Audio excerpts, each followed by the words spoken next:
every day I'll follow a character and then I'll follow a meaning.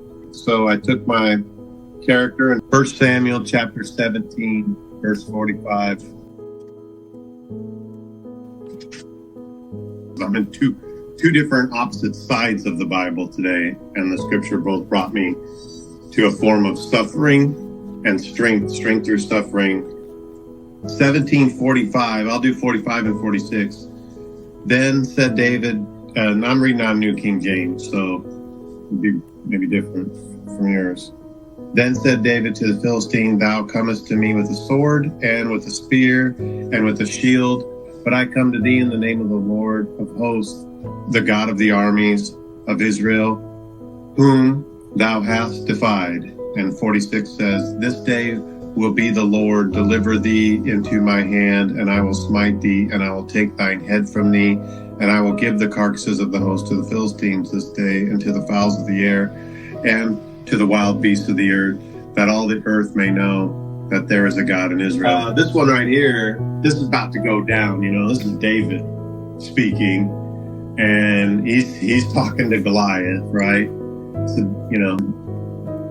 David, who's like 6 feet tall, and I don't remember exactly in the Bible, but I pictured him as like 5'10". I don't know if that's true, or if I heard that, or if that's just my picturing of it. But I remember it says Goliath's 9'9", and David doesn't wear the breastplate because he wants to be quick, and he doesn't have the sword, doesn't have the helmet, And this is interesting because this is all written before Paul describes the armor of God, but it's also later described in 1 Samuel that, David didn't have his battle armor, but he talked to God, and God talked to him right before he entered this battle.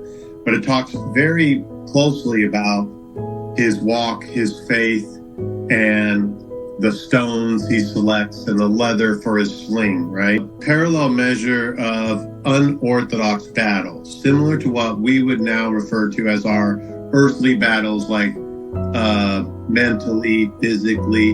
And this also aligns with the book of 1 Peter chapter 4, and I'll get into that in a little bit. This is like our spiritual warfare.